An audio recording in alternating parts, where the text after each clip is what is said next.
Hello students, welcome back to PSC for CBSE. आज की video है 10th क्लास के स्टूडेंट्स के लिए और यहाँ पर हम बात करेंगे हिंदी के लेसन नंबर 3 की, विच नेम इज़ लखनवी अंदाज।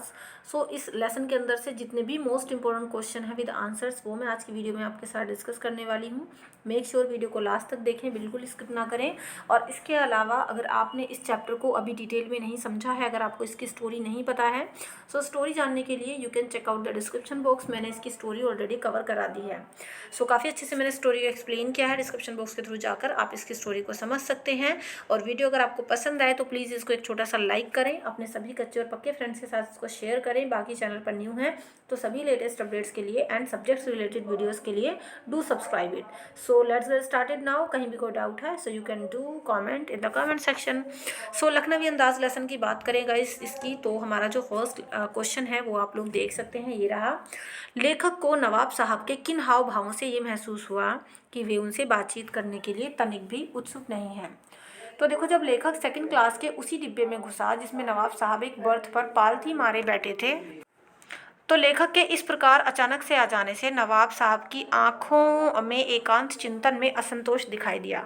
नवाब साहब ने लेखक की संगति के लिए कोई उत्साह नहीं दिखाया। नवाब साहब ट्रेन की खिड़की से बाहर देखकर ना सारी स्थिति पर गौर करते जान पड़े और उनके इन सब हाव भावों से महसूस होता था कि ऐसा लग रहा था कि वो लेखक से बातचीत करने के लिए तनिक भी उत्सुक नहीं है। तो पहला क्वेश्चन देख लिया है। Now let's move on to the next question. Question number 2। नवाब साहब ने बहुत ही यत्न से खीरा काटा, नमक मिर्च बुरका, अंततः उसको सूंघ कर ही खिड़की से बाहर फेंक दिया। उन्होंने ऐसा क्यों किया होगा? उनका ऐसा करना उनके कैसे स्वभाव को इंगित करता है? तो देखो, नवाबों के मन में अपनी नवाबी की धाक जमाने की बात रहती है, इसलिए वे सामान्य समाज के तरीकों को दुकराते हैं और नए नए सूक्ष्म तरीके खोजते हैं जिनसे उनकी अमीरी प्रकट हो। नवाब साहब अकेले में बैठे बैठे खीरे खाने की तैयारी कर रहे थे, लेकिन लेखक को सामने देखकर उन्हें अपनी नवाबी दिखाने का मौका मिल गया। उन्होंने दुनिया की रीत से हटकर खीरे को सूंघा और खीरे सूंघ सूंघ कर ही बाहर फेंक दिए। तो इस तरीके से उन्होंने लेखक के मन पर अपनी अमीरी की धाक जमा दी। चलिए गाइस, आगे बढ़ लेते हैं। नेक्स्ट क्वेश्चन है क्वेश्चन नंबर 3। बिना विचार, घटना और पात्रों के भी क्या कहानी लिखी जा सकती है? यशपाल के इस विचार से आप कहाँ तक सहमत हैं? गाइस, ये क्वेश्चन आपके एग्जाम के पॉइंट ऑफ व्यू से बहुत ही ज़्यादा इंपॉर्टेंट है, तो इस पर वेरी इंपॉर्टेंट लगा लीजिए और इसको तो आपको ज़रूर ही प्रिपेयर करना है। बाकी सारे क्वेश्चंस भी इंपॉर्टेंट हैं, लेकिन इसको आपको अच्छे से ध्यान से तैयार करना है। एंड टोटली हम लोग यहाँ पर 10 क्वेश्चंस डिस्कस करने वाले हैं, ठीक है? तो वीडियो को लास्ट तक देखें, बिना स्किप करें। तो क्वेश्चन नंबर 3 है, भाई हमने पढ़ लिया है इसको। आंसर है, हम यशपाल के विचारों से सहमत हैं। बिना घटना, बिना पात्र और बिना विचार के कहानी नहीं लिखी जा सकती। कहानी का अर्थ क्या है? कहानी का अर्थ यही है कि क्या हुआ उसे कहना। अतः जब घटना ही नहीं होगी तो ये कैसे पता चलेगा कि क्या हुआ? और बिना पात्रों के भी होगा कुछ कैसे? भाई, जब करने वाला इंसान ही नहीं होगा तो बिना किसी पात्र के कोई घटना कैसे घटित होगी? कहानी में कोई ना कोई विचार, बात या उद्देश्य भी अवश्य होता है। चलिए आगे बढ़ लेते हैं गाइस। क्वेश्चन नंबर 4 है, नवाब साहब ने खीरे की फाकों को खिड़की से बाहर क्यों फेंक दिया?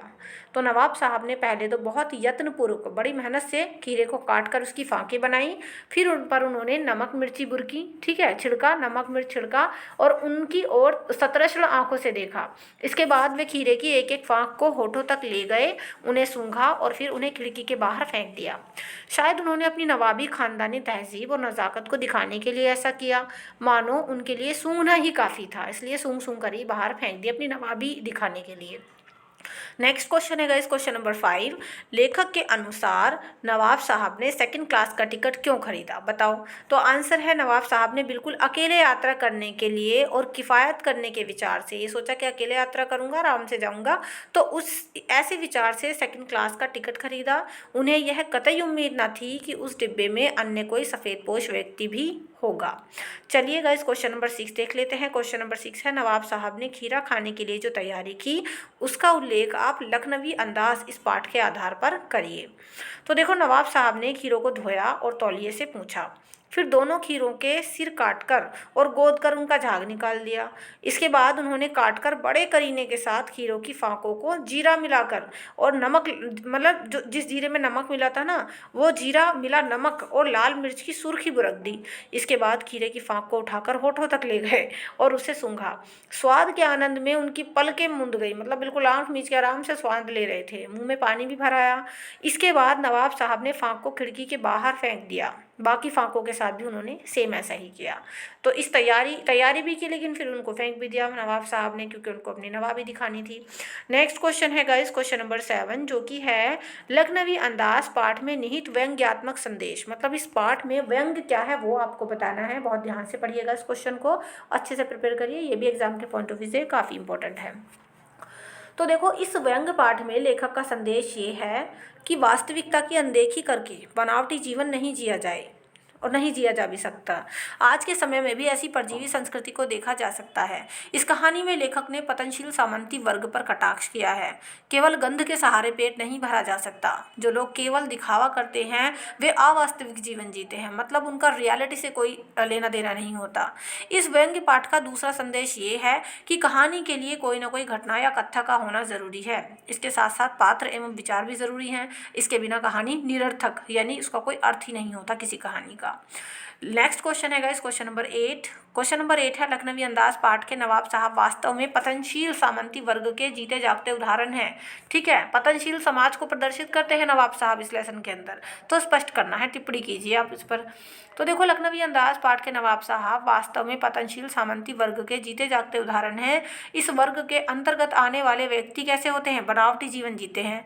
वे सामंत बनने का दिखावा करते हैं। उनका जीवन वास्तविकता से बिल्कुल परे होता है। यह सामंती वर्ग पतन की ओर जा रहा है और दम तोड़ रहा है। इसे परजीवी संस्कृति भी कहा जा सकता है और पाठ के नवाब साहब भी ऐसे ही दिखावा करते हैं। ठीक है, चलिए आगे बढ़ लेते हैं। तो इस तरीके से वो सामंती वर्ग के जीते जागते उदाहरण है जो नवाब साहब है इस लेसन में। नेक्स्ट क्वेश्चन है गाइस, क्वेश्चन नंबर 9। लेखक के मुंह में पानी आने पर भी खीरा खाने से उन्होंने इनकार क्यों कर दिया? पानी आ रहा था मुंह में, लेकिन खीरा खाने से फिर भी मना क्यों कर दिया? तो देखो, खीरों की फांकों को देखकर लेखक के मुंह में पानी आ रहा था, पर नवाब साहब के कहने के बावजूद भी उन्होंने इसलिए इनकार कर दिया क्योंकि एक बार वो पहले भी मना कर चुके थे। तो उसने आत्मसम्मान की रक्षा की वजह से इनकार किया। इसके साथ साथ वो नवाब साहब के सामने छोटा, यानी खुद को हीन नहीं बनाना चाहता था, इसलिए भी लेखक ने मना कर दिया। पानी आ रहा था मुंह में, फिर भी मना कर दिया। चलिए last and final question of this video देख लेते हैं। नवाब साहब द्वारा खीरे खाने का आग्रह करने पर, मतलब जब नवाब साहब ने लेखक से खीरा खाने की रिक्वेस्ट की तो लेखक ने क्या प्रतिक्रिया व्यक्त की? लखनवी अंदाज पाठ के आधार पर आपको बताना है। तो नवाब साहब ने लेखक से खीरा खाने का आग्रह करते हुए कहा, वल्लाह शौक तो कीजिए, मतलब उर्दू में बोला, वल्लाह शौक तो कीजिए, लखनऊ का बालम खीरा है। ये किसने बोला? नवाब साहब ने। लेखक पहले ही इनकार कर चुका था, अतः आत्मसम्मान की रक्षा करते हुए कहा, शुक्रिया, इस वक्त तलब महसूस बिल्कुल नहीं हो रही, मतलब इस वक्त मेरा मन नहीं कर रहा, जी नहीं कर रहा। ठीक है, मैदा भी ज़रा कमज़ोर है, मतलब मेरा हाजमा भी थोड़ा कमज़ोर है। किबला शौक फरमाए, मतलब आप ही शौक फरमाएं, इसको आप ही खा लें। तो इस तरीके से नवाब साहब ने जब खीरा खाने के लिए बोला तो लेखक ने अपनी ये प्रतिक्रिया व्यक्त की। सो गाइस, विद दिस हमने यहाँ पर 10 most important question with answers कर लिए हैं। आई होप ये क्वेश्चन आंसर आप एग्जाम से पहले ज़रूर प्रिपेयर करेंगे, काफ़ी इंपॉर्टेंट क्वेश्चन है। बाकी इसी तरीके की आने वाली वीडियोज़ के लिए चैनल को सब्सक्राइब जरूर करें, बेल आइकन को दबा करके, और वीडियो अगर आपको पसंद आई हो तो इसको एक लाइक ज़रूर करके जाएं। अपने फ्रेंड्स के साथ भी शेयर करें, कच्चे हों या पक्के हों।